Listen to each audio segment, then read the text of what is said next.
Hey math kids, we're going to finish up talking about trigonometric equations, and yeah, let's just get started. We have about 3 examples, but some of them have multiple parts. So, all right, we have square root of 3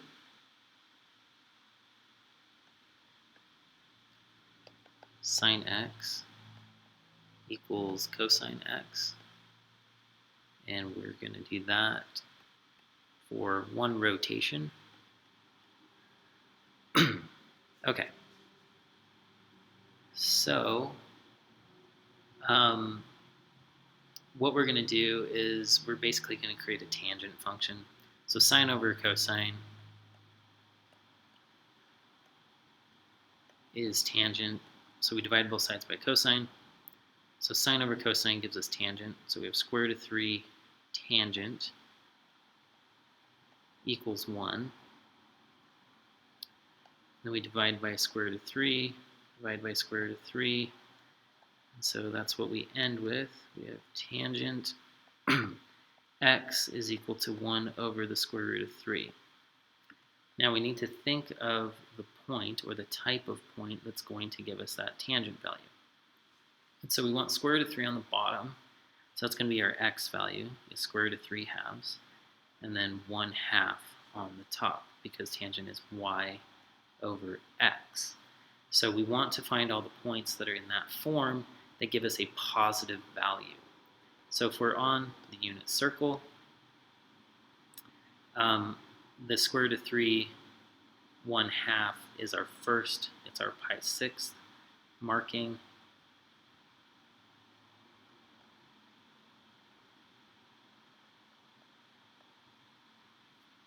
Okay, and so we're going to get this point, but then also over here, because those are both positive, so that would give us a positive. And then over here, they're both negative, and so that will also give us a positive tangent, because negative divided by negative is positive. So these are 2 points, or 2 places that we're looking at. And then we simply just find those 2 angles. So we get pi/6. We also get pi plus pi/6.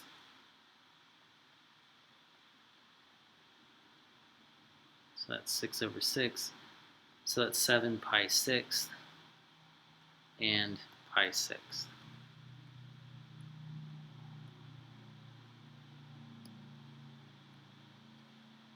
So that's it on that one. Now we'll move on to this one. So it's square root of 2 cosine x minus 3 pi/4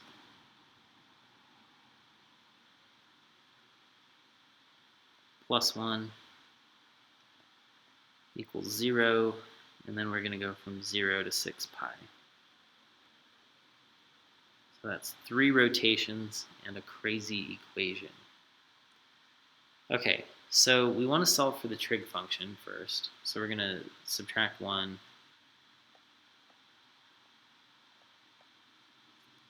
2 O's. Cosine x minus 3 pi over 4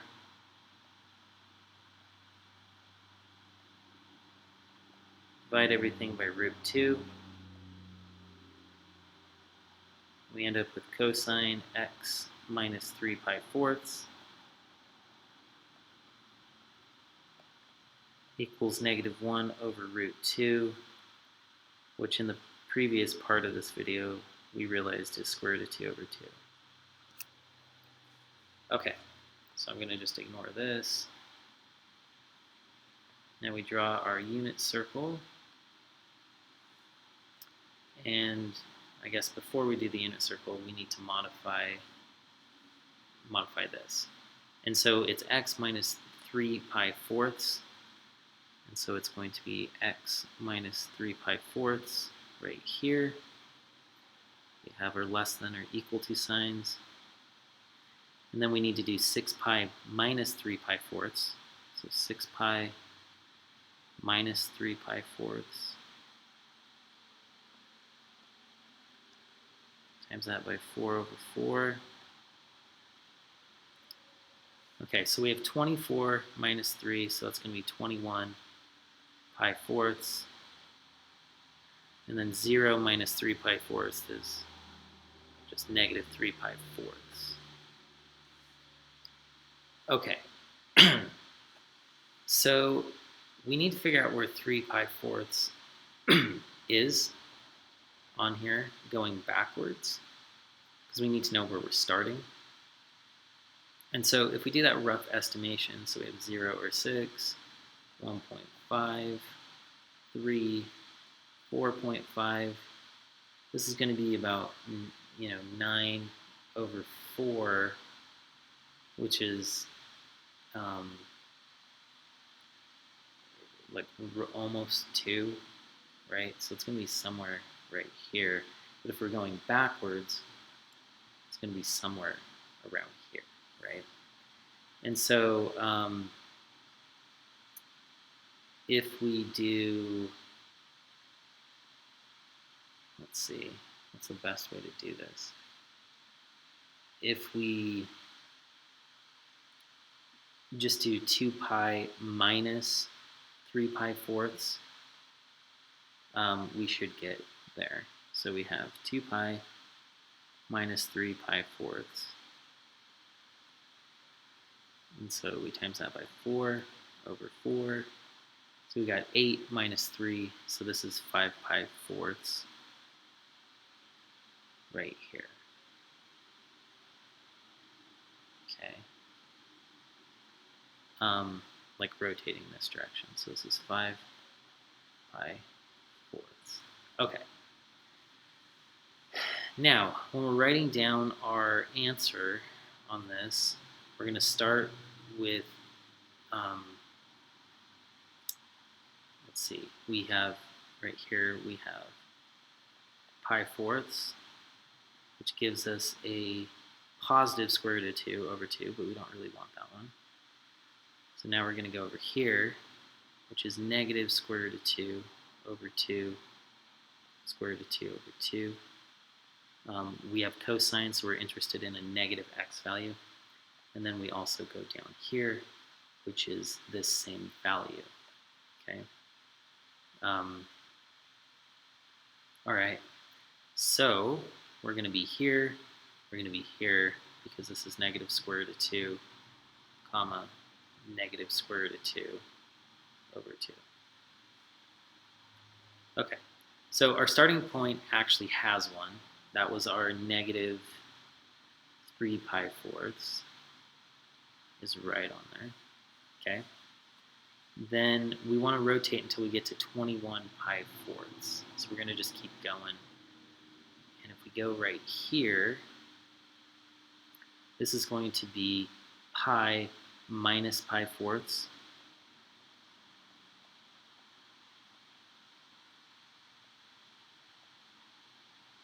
Which is 3 pi fourths.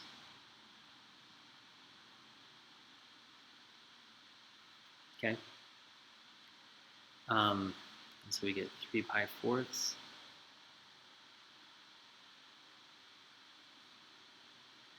Okay. And then we go to 5 pi fourths. And then from there, the last two, to get another rotation, we can just keep adding 2 pi fourths. Or, 2 pi. Which in this case, since it's got a 4, we're going to think of 2 pi, but we're going to multiply it by 4 over 4. So we're going to do 8 pi fourths. And so we're just going to be adding 8 to these until we get something that's too big for the 21. Okay? So if we add 8 to this, we get 11 pi fourths. If we add 8 to this, we get 13 pi fourths. Now we add 8 to that, and we get 19 pi fourths. And then if we add 9 to that, we get right on the 21 pi fourths. Okay, now keep in mind this was x minus 3 pi fourths. So to find our actual answers just for x, we have to do a little bit of algebra. And so we're just going to add 3 pi fourths to each of these answers. So that first one becomes 0. This one becomes 6 pi fourths. And I'll simplify these in a second. Then we add, and we get 8 pi fourths. We add 3, we get 14.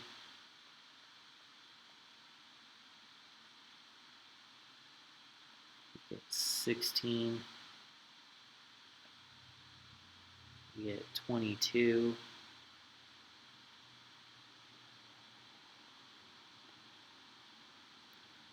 And then we get 24. All right, now we got to simplify all these. So this is going to be 3 pi halves. 0 is still 0. This is 2 pi. This is 7 pi halves. This is 4 pi. This is 11 pi halves. And this is 12 pi halves. Okay, and that's what x is equal to. So this is still x as well. All right, hopefully you're still hanging in there. This is a little brutal.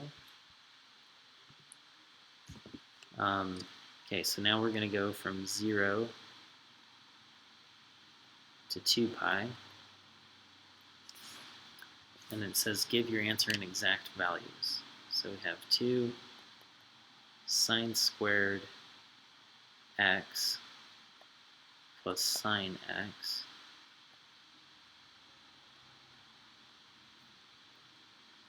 Okay, I'll just write this one on. We actually have this example has 2 parts, but I'll just do this one. Okay, so the first thing we have to notice, they're throwing a lot of stuff at us today. We want to factor out a sine x, and that leaves us with 2 sine x plus 1.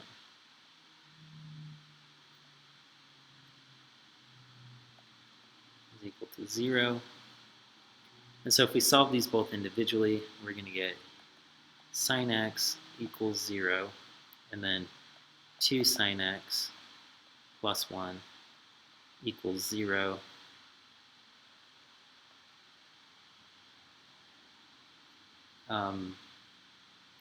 And so that one's usable, but then we want to subtract 1.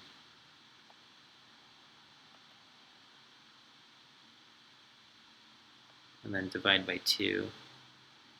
And so sine x, another thing we can use is negative 1/2. Okay, so we go to our unit circle. And we're interested when the y value is 0. So that's going to be here and here. And then we're also interested when the y value is negative 1/2. And so if we go to our first tick mark, the y value is positive 1/2. But if we mirror this down here, that's going to be square root of 3 halves negative 1/2. So that one works. And then if we go across here, that one will also give us a negative 1/2. Okay? And since we're going from 0 to 2 pi, it's only one rotation. And so just these 3 dots that I've marked in green, that's what we need to find the angle of. Okay, so this first one, since it's just going to be 0, right? So the rotation was just 0, and we rotate around till we get here, and that one's pi. Then we just rotate a little bit more, this because it is symmetric with that first one. It's going to be pi plus pi sixth.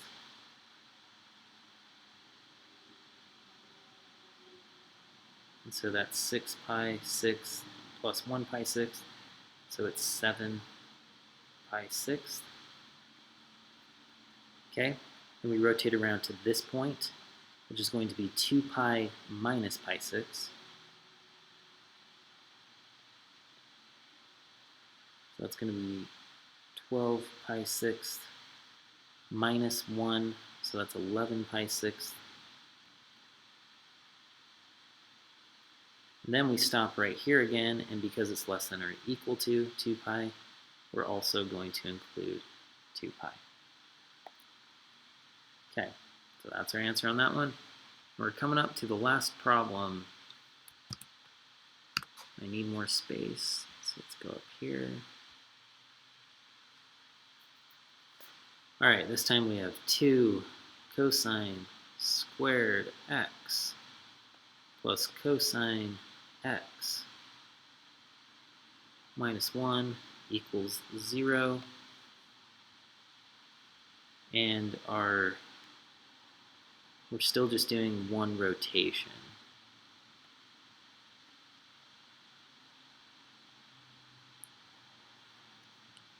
Okay, this one we want to view like it's quadratic. And so we're thinking of this one like it's 2x squared plus x minus 1 is equal to 0. And so we want to factor it just with that in mind. So I'm going to do 2 times negative 1. I get negative 2. That's 1 and 2. And I want that to add up to a positive 1. So make that negative. I'm going to do my box right here. I get 2x squared. I get negative 1. I get negative x. And I get 2x.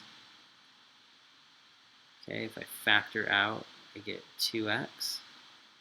If I factor out, I get negative 1. Factor out, I get x.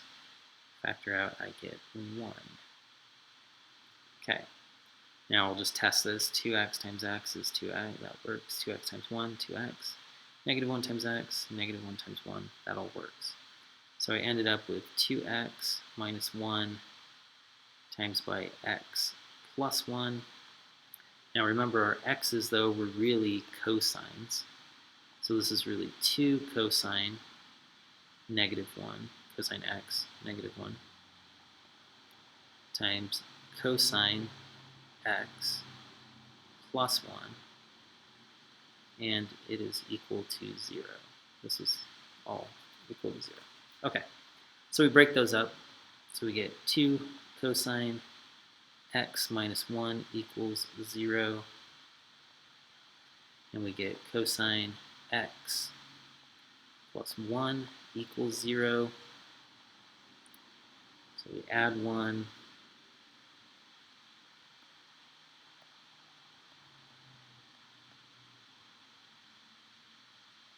Divide by 2.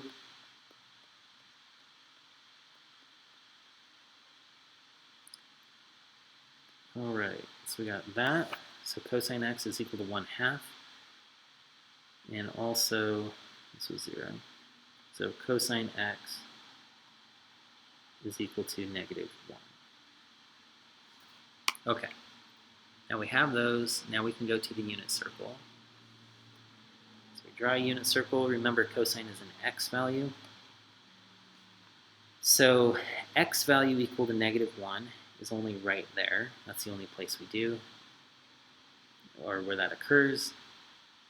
And then cosine of 1/2 is going to be our third tick mark. And so we can be symmetric and go down there. All right, so we just have 3 spots. We just need to find those values. Now, this one's kind of given because we're supposed to have this memorized. So it's going to be pi thirds. And these are going to be our x values. So x values as far as this is concerned. Now, this one we know is just pi. And then this one's going to be 2 pi minus pi thirds times this by 3/3. So that's going to be 6 pi minus pi, both over 3. So that's going to be 5 pi thirds. If you need additional help, come to Math Lab. Until then, calculator.